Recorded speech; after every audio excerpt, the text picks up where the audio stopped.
Hello and welcome. Today we've got Kyri and today we are going to be discussing about an ongoing trial where the mother, his other half, has defrauded DNA test using another child without his consent, obviously. This is defrauding DNA test to kick him out of his own son's life.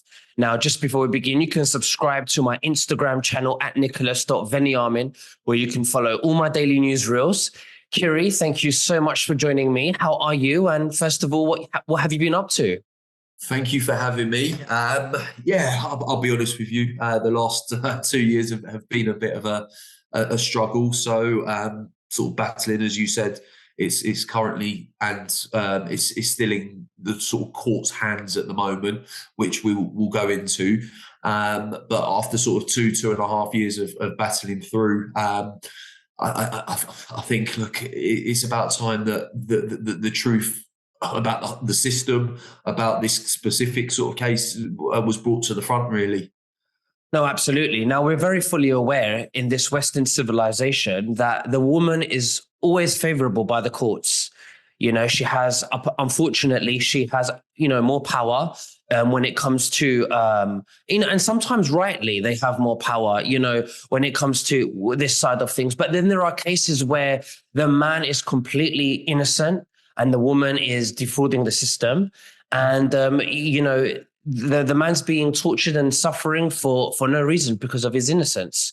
But why don't we listen to your case? I will just sit back and just listen to you. I'll take notes.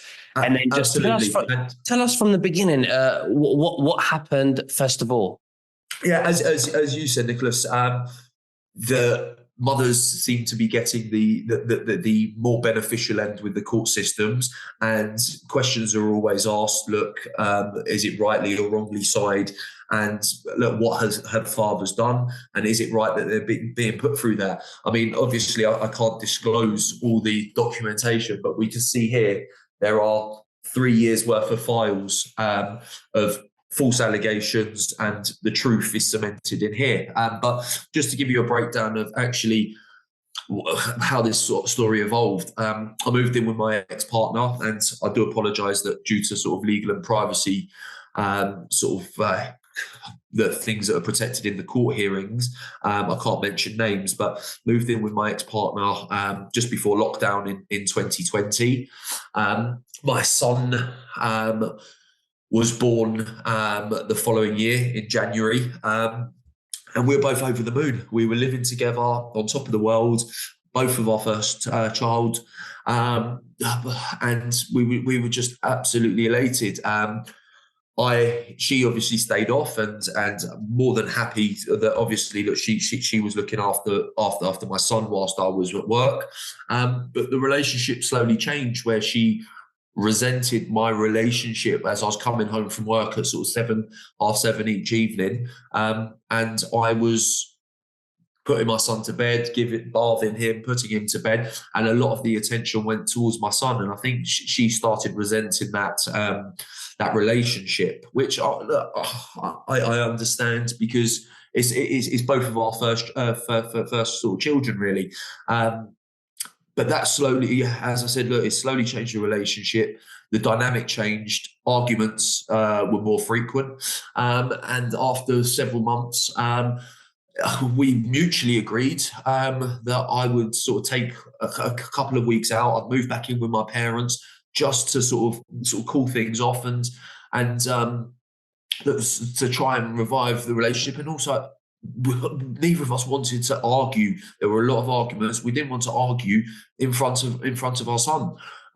So I moved back in with my parents, which was the biggest mistake I could have made, because that gave her the excuse to proceed to do what she's been doing the last 2.5, 3 years. Yeah, absolutely. I mean, I've seen so many cases lately where the man or the woman, they have a child, and one of them neglects each other because all the attention is for the child. However, and then it causes complications. One person's is feeling one way, the other person's feeling another, and they're neglecting each other. But let's hear what has happened, how it's escalated with your situation, because it's really it's gone to the next level with you. So Genuinely, as I go through this, a lot of people will look at this and think, "No, that couldn't have happened," or "She couldn't have done this, she couldn't have done that." But as I said, in these files, and once this sort of case is over, the truth will be put out there, and I'm making the first step to that today. So as I moved out, the very next day, I tried to organise to see my son, and she says, "No, you've walked out on both of us. You're not getting to see him." So I came to the assumption, right, if she's going to be difficult, I'm going to have to go down the court route. So I started my court application, which she then received a letter from my initial solicitor saying that obviously I've started the process of trying to set up contact arrangements with my son. This went on for about 4 weeks until she contacted me, my ex, and she told me, if you drop the court application, you can start seeing your son again. Me, desperate to see my son, not seeing him for 4 weeks, I dropped the court application and was just really focused and determined to see my son. We then spent the next 7-8 months having great little family days out. Obviously, there was not that relationship of boyfriend and girlfriend and partners between me and her, but we were actually a lot better together around my son than when we were in the relationship. But during that time, she would not allow any of my family to see my son. So there was a good 9-month period where my parents, who are in their 60s, my brother, my sister, my 6-year-old nephew, but worst of all, my 90-year-old grandparents, who during the lockdown, we looked after and actually financially helped us when my son was first born.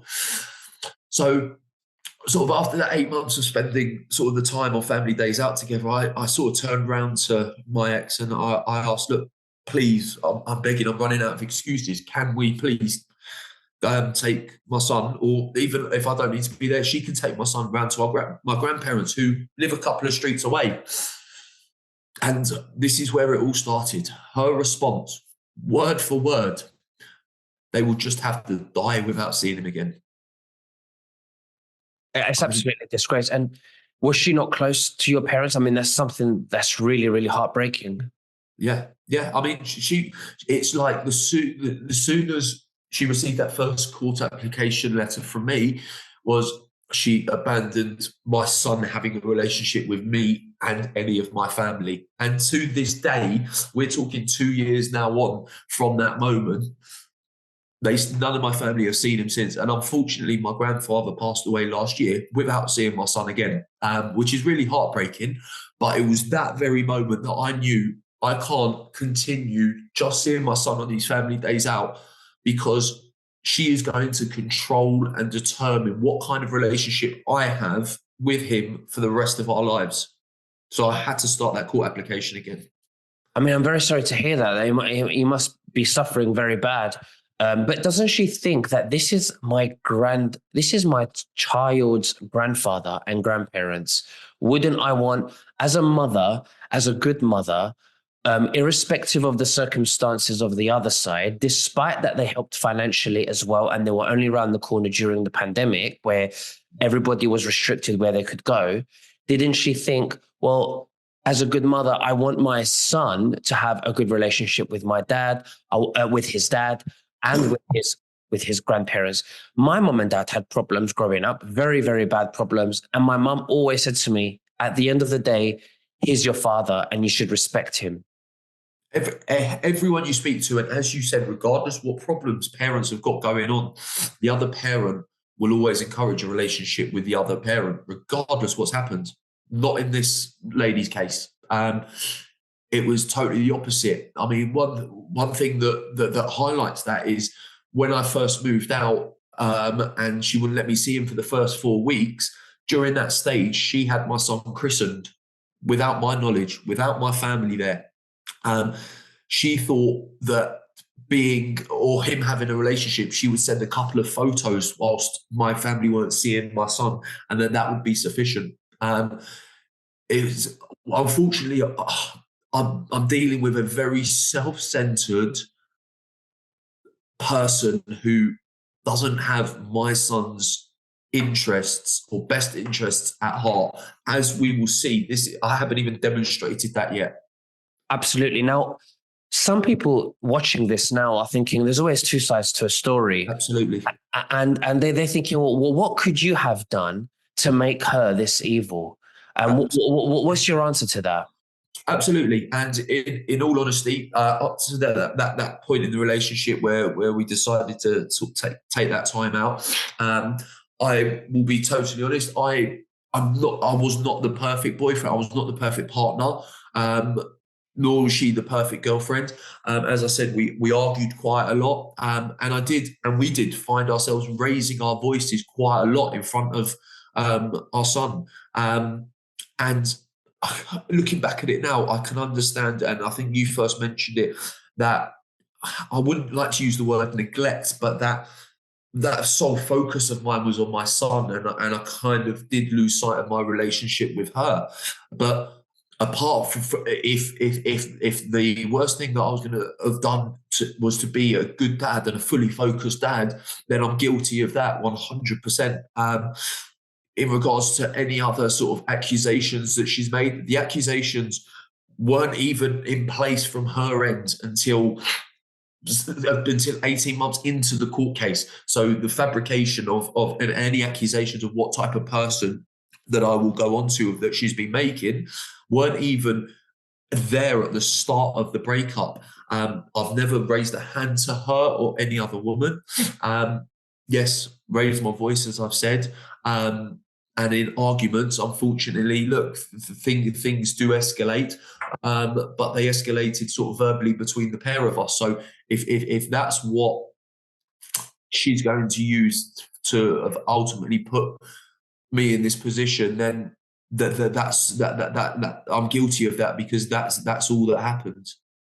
No, of course. I mean, look, it's natural that we are not perfect humans. None of us are perfect. It's normal that we can neglect when we have children.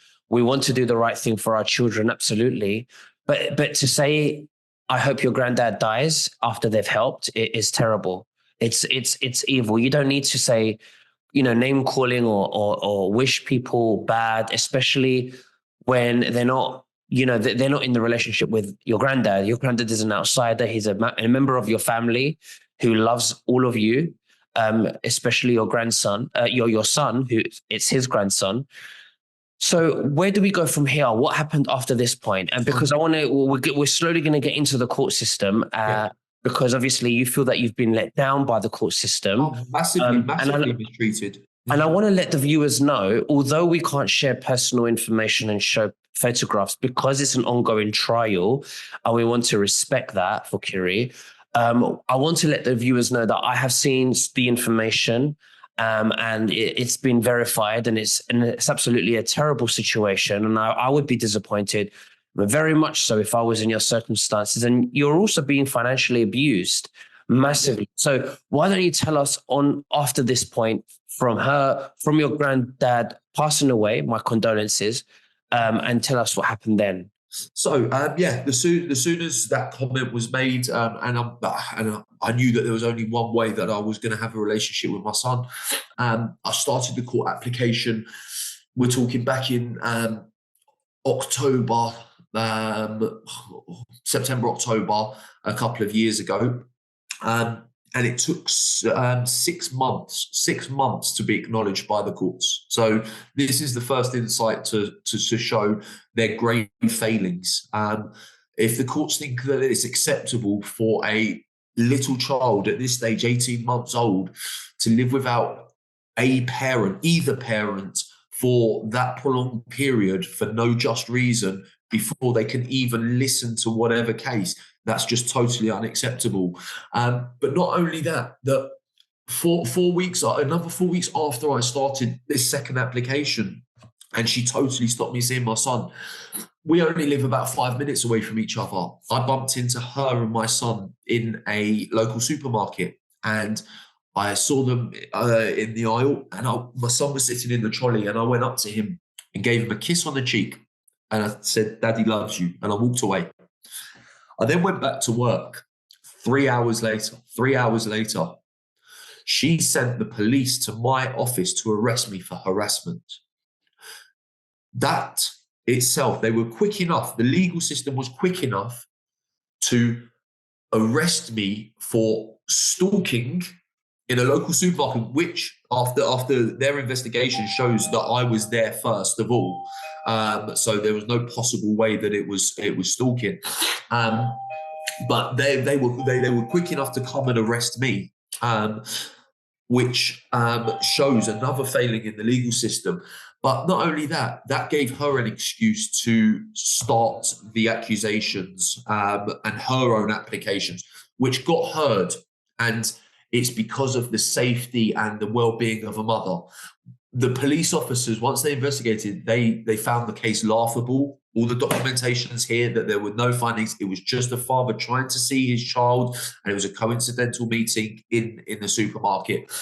But the court immediately heard her case within 6 working days. I've been waiting 6 months for a court hearing. She got a hearing because of this excuse of getting me arrested. 6 working days. That's crazy. Is that because she's a woman and because I'm a man? Tell me what other reason that it could be because of. Absolutely. And then they talk about equality when it suits them, you know, Absolutely. with other things. So there's a lot of contradictions with the court system. Because it doesn't favor us at all. You know, I believe in, you know, these human rights when they're to do with your own children, your family, that's important to you. There should be equal opportunity there for both of us to reach help, fairness and justice within the legal system. Absolutely. You know, I think, you know, both man and woman need the same human right respect to be equal. Absolutely. And it's unacceptable. So they found it laughable. And then what happened? Yeah, so they found it laughable, and I then lost at that stage. I never had much trust in the policing or the court systems due to the sort of delays and everything. But then it came up to the first Christmas of me not seeing my son, and it was difficult. It was very difficult, and I soldiered through it. And on Christmas Day in the evening, I remember it vividly. It was about 3 minutes past 6 because after our sort of family meal, I had a call on a private number on my phone, and it was her with a couple of her friends. And the voice and the voice I will remember to this day. They told me, how's your Christmas going without seeing your son? You might as well just kill yourself. So there's a lot said about men's mental health and what we can do to help it, right? And there's a lot of campaigns out there on men should be able to talk. And do you know what? That affected me. I told my family straight away because I crumbled. I was a mess. They encouraged me to contact the police because that is abuse. The police came round and I told them what had happened. And their response was, sorry, sir, there's nothing we can do. No crime's been committed. All of this is on record. All of this is on their files. So I bump into her in a local supermarket. That's a crime. But she and her friends can torment me and mess with my mental abuse, my mental health by mentally abusing me. And that's not a crime. So already, before we'd even got it into court, I'm losing faith with the whole system. Being told there's nothing that can be done. Then once we finally do get court hearings, she's a working lady, my ex, but yet somehow she's managing to get funding, legal funding, so using our taxpayers' money, whereas I'm financially supporting it myself, or at that stage I was, even though I had just lost my job, which I'll need to add by her sending the police into my office. So I'm struggling to support and making the payments to my solicitor while she's living off of our taxpayers' money. So how is she able to get taxpayers' money if she's working full time, but you're not able to benefit from taxpayers' money? So her and her solicitor have fraudulently submitted documents, which again we're in receipt of, to make up false allegations to claim this legal aid. Recently, because of the recent ongoings due to the fraudulent DNA testing, we have written to the DNA board or the legal aid board and provided them with the evidence. So hopefully they will be rescinding her funding. But this is 2.5 years down the line. The damage has already been done. They funded her. So the legal system have funded her to carry this on. And that is the biggest failing that the UK system could possibly ever look at. They have given her the financial support to mentally abuse me, my family. But forget that. I'm an adult, right? I'm still here today. I'm still dealing with it daily. She's mentally abused my son. She has parentally alienated my son from a loving father, from a loving family. And they've allowed that. And that is the biggest failing of the court systems in this country.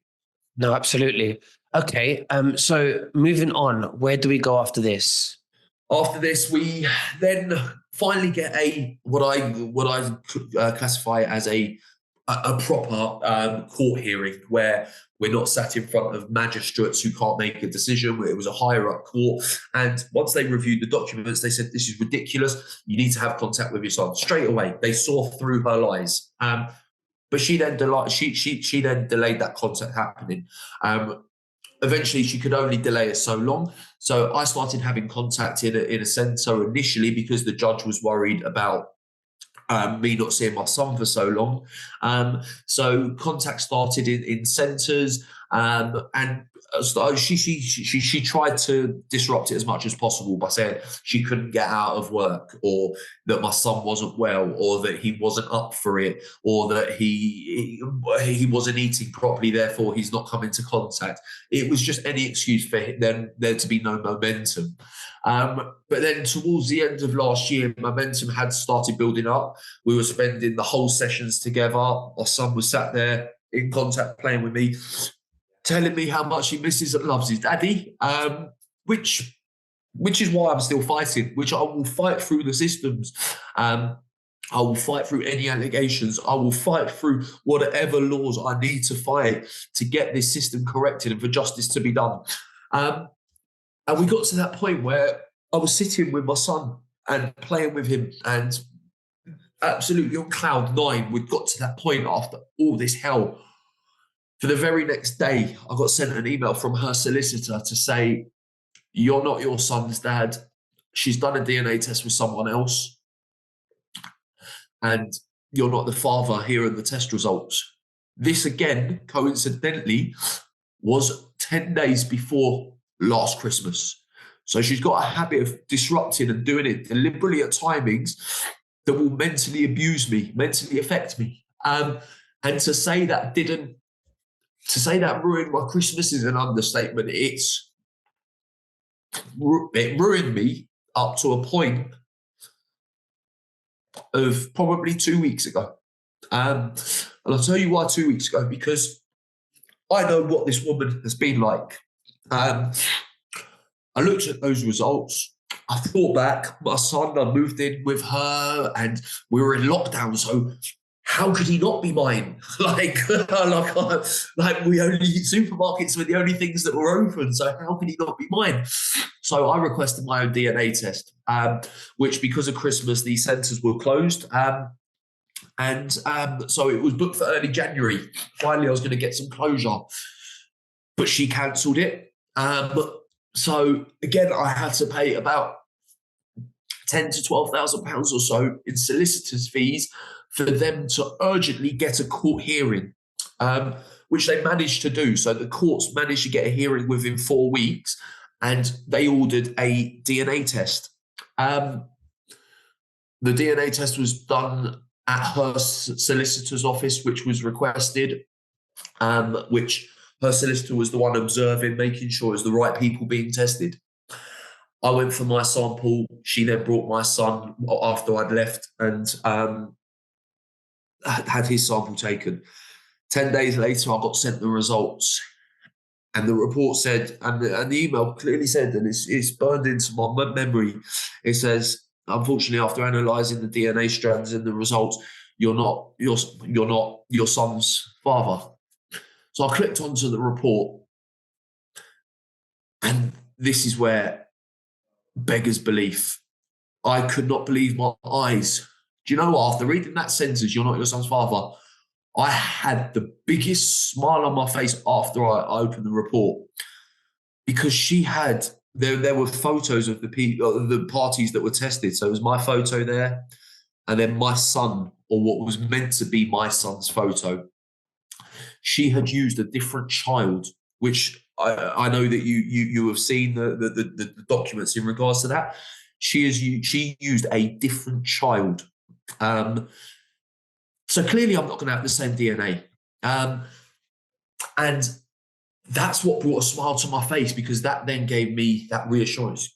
Clearly, he is your son. Why would she bring another child? That is fraud. She signed many declarations to say that that is my son when it's clearly not. Interestingly, I found out whose child she used, and both of that child's parents made a statement to the courts to confirm that that was their child. The courts weren't interested. They said, we need definitive proof. I mean, I stood up in that courtroom, very frustrated, and said, this is a photo of my son. This is a photo of the DNA report. That is not the same bloody child. But they needed further evidence. But not only further evidence, the further evidence will require further funding from a solicitor. We're talking 10, 15, 20,000 pounds for a solicitor to organise DNA tests, to send emails backwards and forwards. So even though that was the route to go down, she knew that she was burning a hole, not in my heart, in my brain, but in my pocket as well. And that's why 73% of dads that don't see their children, there's a lot out there of the single mums saying that there's a lot of wasted dads, and that's why they're single mums, and he wants nothing to do with the kid. I guarantee, as you said, there's two sides to every story.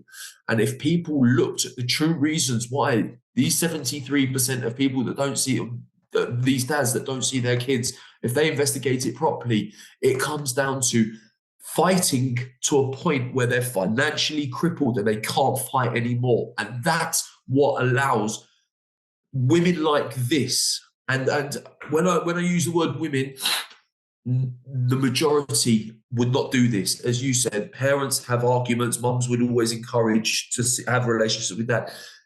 People like this woman are giving a bad reputation to the other genuine, decent women out there. And yeah, just to finish off the overall story, we had the most recent DNA test done a couple of weeks ago, and it was confirmed because she had to be tested, so she had to bring my son.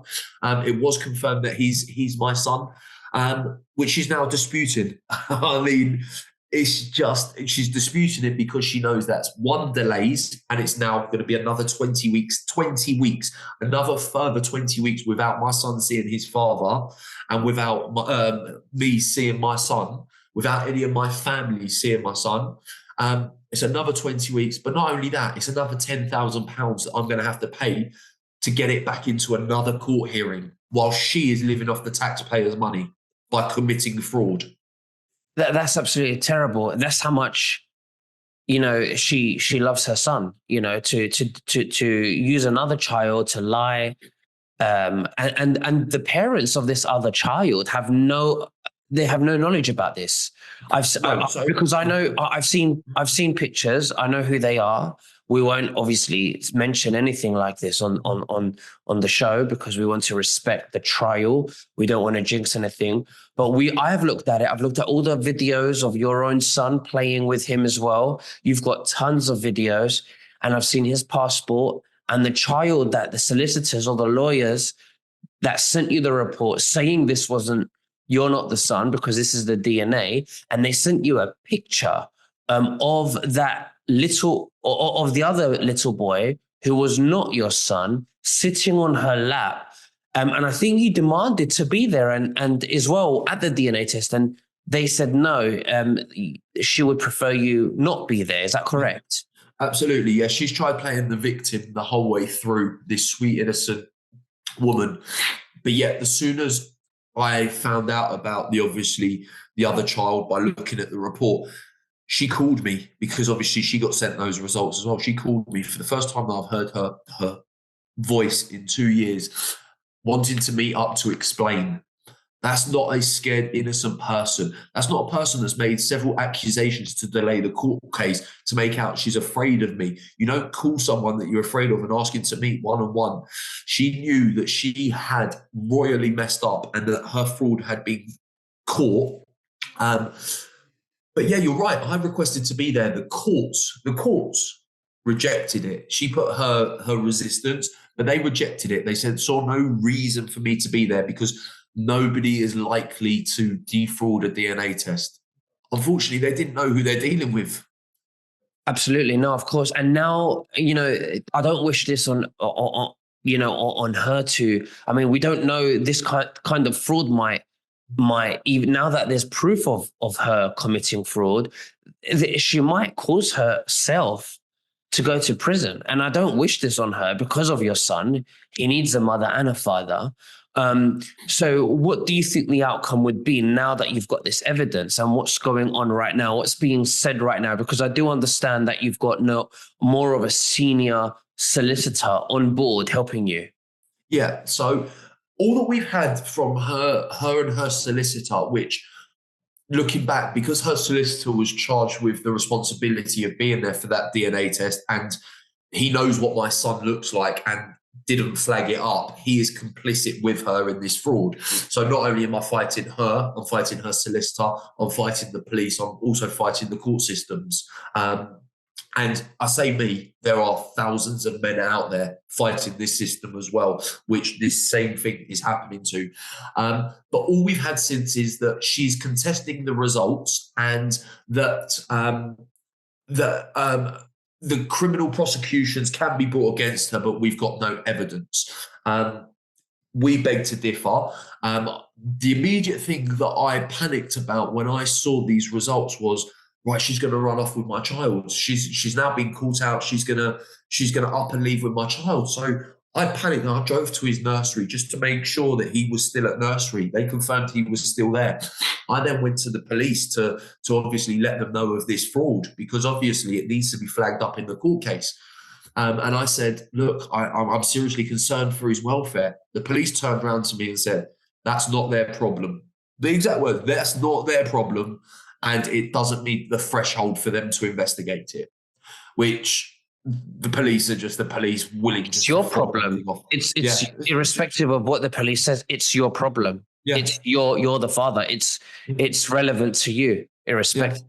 Yeah, and that just shows the attitude and the caliber of the police. But all her and her solicitor have been quibbling about since is trying to delay the next court hearing, which will show the most recent DNA test, which will show what she disputed, and that's me being the father after putting me through hell for the last 5-6 months. But not only that, is that they're now trying to counteract and try and further make accusations against me that I, on my social media, should not be talking about the court case, which I appreciate, hence why we're not mentioning any names now, not providing any photos. But they are clutching at straws now. They haven't even sat back and gone, they've got all the evidence they need. We hold our hands up. Let your son start having a relationship. They've got no consideration for my son. And unfortunately, for the courts to be agreeing to a hearing in 20 weeks' time, the courts have got no consideration for my son. My son is now 3 years old. I've missed out on 2/3 almost of his life. My family, my 7-year-old nephew now asks about him every single weekend, his only cousin. Right? These are times, these are memories that we're never going to get back. And the courts are continually allowing this to happen. And it's broken. It's a broken system. And I guarantee you, if the roles were reversed and I was in her shoes and she was in my shoes, I would be in prison and she would have my son. And this comes down to, they say on paper, if you're on the birth certificate, you've got 50-50 parental responsibility, mother and father. It's not. Mother is up there. Father, you might as well be a stranger to your child. You have got no rights in this country. And that's the sad truth, unfortunately. Where are you now with the solicitors? What are you working on? What are you waiting for? And what are they saying that, what kind of hope are they giving you? So they're giving strong hope. They're giving strong hope, but they're managing expectations. And when I say managing expectations, they're now saying that she's dug her own grave. So any accusation she has made, which has already been disproved, any further accusation she makes is also going to be disproved, because if someone can lie about something so significant, she was willing for my son to live the rest of his life not knowing who his father was. If she could lie about that, she's got the tenacity to lie about anything. So they're saying, look, that the actual court case itself, it's going your way. However, when it gets to be your way and for you to have a relationship with your son, that could be 4 or 5 years down the line. Why should I and my son and men like me be punished and wait another further 4 or 5 years to have a relationship when we're getting defrauded out of having a relationship with our own flesh and blood? It's just not right. And in that time, in that 4 or 5 years, we're looking at hundreds of thousands of pounds worth of legal costs. I mean, just to get a DNA test from our solicitor over the space of 3 weeks has cost the best part of £11,000, while she's still getting legal aid. We're trying to get that cancelled, but that's costing me to get her funding cancelled. It's ridiculous. The whole system is ridiculous. Have you thought about sending the proof that she defrauded the DNA? We have, and to them, who's providing them equal funding. And what did they say? They've ignored it. We've not had a response. So my solicitor has sent them the proof 3 times in the last 10 days and asked for acknowledgement to the email and to the letter each time. Each time she sends that, we want them to respond and withdraw her funding because it's based on unfounded allegations and fraudulent claims.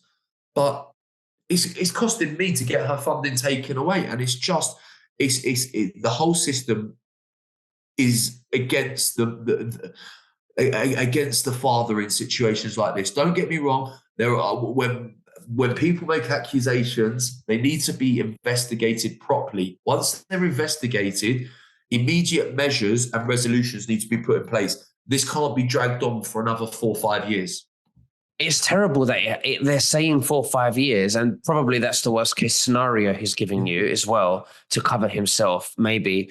But even then, there's enough fraud here. There's enough evidence that's been, proven in the court. You've done 2 DNA tests and they're both showing different results. There should be a human right, not only for yourself, but even for your son to see his father. And it's terrible that we have to live in this type of court system. Yeah. Unfortunately, what you just said is spot on, and that's the exact terminology my solicitor has used. Is there is a human right that my son has the opportunity to have a relationship with his father. Nobody can take that away from him. But his mother's taken it away from him. Her solicitor's taken away from him. The courts, right now, the police, by not acting, are taking it away from him. This child has been alienated to a point where my mental health has suffered. I don't even want to think about what it's done to him. I really don't want, if I allow myself to go to that place to think how this has affected him mentally, all of this, it would destroy me. It would destroy me. But he should be entitled to a relationship. And even after everything she's done to try and keep me and my family out of the picture, my son deserves a relationship with both parents. And that's me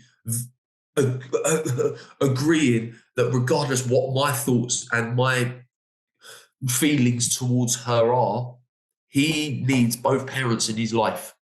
And that's after what she's done. I've done nothing apart from possibly neglect her or give my son more attention and raise my voice on a couple of occasions, no more so than she would have.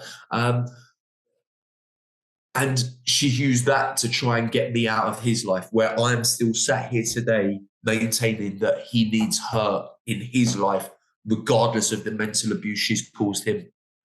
Absolutely. Kyri, Ayas, I really appreciate Ayed. I really appreciate you coming on and sharing everything with us today. The main reason that I've invited you on is to put a GoFundMe donation link below in the description, because you really need the help. You've run out of money and you want to see your son, and you've been abused and you're suffering. So if anybody out there can help, I've seen all the documentations, pictures and videos, and it's absolutely horrific. I wouldn't wish this on my worst enemy. So if anybody out there, please, if you can make a small donation to the link below that I will be leaving below in the description. This is a great humanitarian, godly cause that we're doing, not just for Kyri, but also for his son to see his father. Kyri, is there anything else that you'd like to say to the viewers before we finish? Yeah, I just want to add, no matter if you're a parent of a child, and no matter what you think of the other parent, keep that to yourself. Don't let it affect your child. Your child will develop their own perception of both parents. Your child needs the opportunity to gauge that perception of both parents. Let that child make their own decisions. Unless they're severely in danger of that person, let them make their own decisions. They have that God-forsaken right to have a relationship with both parents, and not for one parent to play God over the other. But thank you, Nicholas. Thank you once again for your time. Thank you. You're very welcome. Thank you, and we'll speak again very soon. Bye-bye. Thank you very much, mate.